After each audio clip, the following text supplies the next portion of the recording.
नाजरीन, तुर्की के तारीखी ड्रामा ड्रिल अर्तुगरुल में अर्तुगरुल गाजी के अलावा जो बहुत अहम किरदार है उसमें से एक शेख इब्नुल अरबी का है। ड्रामे में दिखाया गया है कि हलब जाते वक्त अर्तुगरुल के रास्ते में इब्नुल अरबी से मुलाकात होती है और फिर ये मुलाकात पीरी मुरीदी के रिश्ते में तब्दील हो जाती है। शेख इब्नुल अरबी को अर्तुगरुल अपना मुर्शिद बना लेते हैं और इब्नुल अरबी अर्तुगरुल गाजी में मौजूद जौहर को पहचान लेते हैं। अर्तुगरुल गाजी जब भी किसी मुसीबत में फंसता है, तो मुश्किल का शिकार होता है, तो इब्नुल अरबी रूहानी तौर पर उसकी मदद करते हैं। अल्लाह ताला की तरफ से इब्नुल अरबी के दिल में ये बात डाल दी जाती है कि अर्तुगरुल मुश्किल में फंस गया है और फिर शेख इब्नुल अरबी अर्तुगरुल की कामयाबी, दुश्मनों के हाथ से छुटकारा पाने के लिए दुआ करते हैं और अचानक किसी न किसी तरह की अर्तुगरुल को मदद मिल जाती है, जिससे वो दुश्मनों के हाथ से निकलने में कामयाब हो जाता है और उसके दुश्मन उस पर काबू पाने में नाकाम हो जाते हैं। दोस्तों, इस वीडियो में हम आपको बताएंगे कि तारीखी लिहाज से दोनों शख्सियात के ताल्लुकात कैसे थे। क्या तारीखी वाकयात और शवाहद में ऐसा कोई सबूत मिलता है जिसकी बुनियाद पर यह कहा जाए कि ड्रामा में दोनों के दरमियान जो ताल्लुक दिखाया गया है वो दुरुस्त है, या फिर हकीकत से उसका ताल्लुक नहीं है। महज एक कल्चर और तसव्वुफ को दिखाने के लिए इब्नुल अरबी का किरदार पेश किया गया है। क्या इब्नुल अरबी और अर्तुगरुल का अहद एक ही है या अलग है? दोस्तों, आपको बताते चलें कि शेख इब्नुल अरबी किसी मामूली शख्सियत का नाम नहीं है। ये 12वीं सदी की अजीम फलसफी, मुफक्कर और मुहक्किक दानिश्वर हैं। आलम इस्लाम की तारीख के चंद अहम दानिश्वरान, मुफक्करीन, फलसफियों और सूफिया में से एक शेख इब्नुल अरबी हैं। तकरीबन 500 किताबों के मुसन्निफ हैं। उनकी सबसे मशहूर किताब अल फतुहात अल मक्किया है, जिसके 507 अब्वाब और 4000 सफ़ात हैं। शेख इब्नुल अरबी को सूफिया ने शेखुल अकबर का लक़ब दिया रखा है और आज तक ये लक़ब किसी और को नहीं मिल सका। दोस्तों, शेख इब्नुल अरबी का पूरा नाम मुहियुद्दीन मोहम्मद इब्नुल अरबी अल अंदलसी है। उंदलस का मरसिया शहर में 1165 में विलादत हुई। आपके वालिद अरबी उल नस्ल थे और उंदलस में आकर उन्होंने रिहाइश इख्तियार कर रखी थी। आम बच्चों की तरह आपने भी तालीम और तरबियत पाई और जवानी की दहलीज पर कदम रख दिया, लेकिन इस दरमियान एक ऐसा वाक़या पेश आया जिसने आपकी पूरी जिंदगी को बदल दिया। वाक़या कुछ यूँ है कि एक मजलिस लगी थी, शराब का दौर चल रहा था।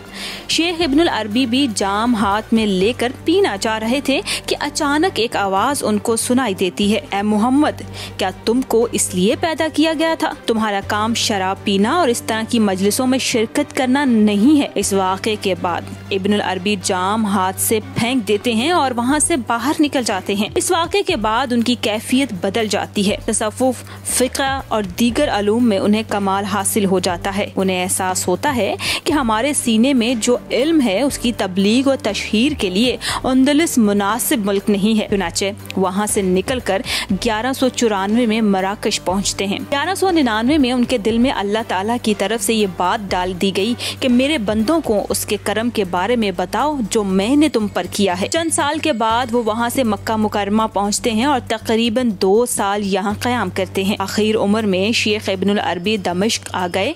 यहीं 1240 में शेख इब्नुल अरबी की वफात हुई और दमिश्क में ही आपका मकबरा है। 1210 के बाद का ये वो जमाना है जिसमें शेख इब्नुल अरबी कोनिया में क़याम पजीर थे। इस बीच शेख इब्नुल अरबी का दमिश्क, हलब, मोसल, बगदाद, मक्का और यरूशलेम मुस्तकिल आना जाना लगा हुआ था। इसी अहद में अनातोलिया की सरजमीन पर अर्तुगरुल की सरगर्मियां भी शुरू हो गई थी। शेख इब्नुल अरबी जिस जमाने में ये सारे सफर कर रहे थे, उसी जमाने में काई कबीले का सरदार अर्तुगरुल गाजी भी सलीबियों और मंगोलों से लड़ रहा था। अर्तुगरुल की तारीख विलादत 1190 है, जबकि इब्नुल अरबी की विलादत 1165 है। इब्नुल अरबी अंदलस से तकरीबन 1200 ईस्वी के बाद आते हैं। इधर 1210 के बाद अर्तुगरुल गाजी की सरगर्मियां शुरू होती हैं और शेख इब्नुल अरबी भी इस जमाने में मशरकी मुमालिक में मौजूद होते हैं। इसलिए तारीखी हकीकत यही है कि इब्नुल अरबी और अर्तुगरुल गाजी का जमाना एक ही है। इब्नुल अरबी की वफात 1240 में होती है और तकरीबन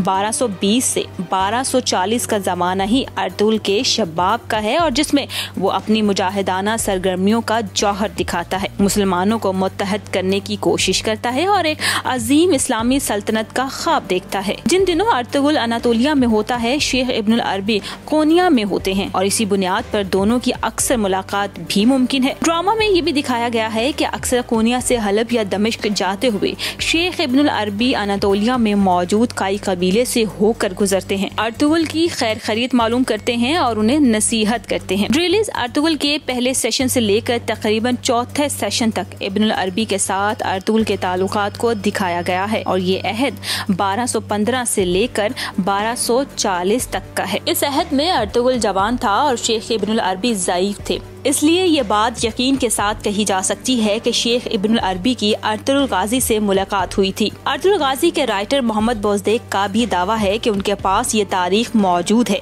जिससे साबित होता है कि अर्तुगरुल के रूहानी पीर और मुर्शिद शेख इब्नुल अरबी ही थे और हमेशा रहनुमाई करते थे।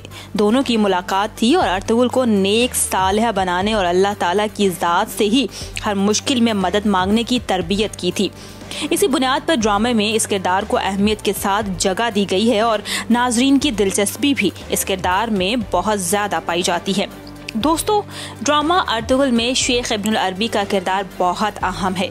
हर मुश्किल वक्त में वो अल्लाह ताला की तरफ रजू करने की तलकीन करते हैं, अल्लाह ताला पर ईमान को मजबूत करने और उनसे ही मदद मांगने की नसीहत करते हैं। अक्सर व बेशतर बातों का जवाब बराह रास्त कुरान से पेश करते हैं या फिर हदीस शरीफ या कौल सहाबा से पेश करते हैं। इब्नुल अरबी का किरदार ड्रामे को 4 चांद लगाता है। ये किरदार जिस अदाकार ने अदा किया है उनका नाम उस्मान सरगोद है। तुर्की के मशहूर अदाकाराओं में से एक हैं और दसियों फिल्मों और ड्रामों में काम कर चुके हैं।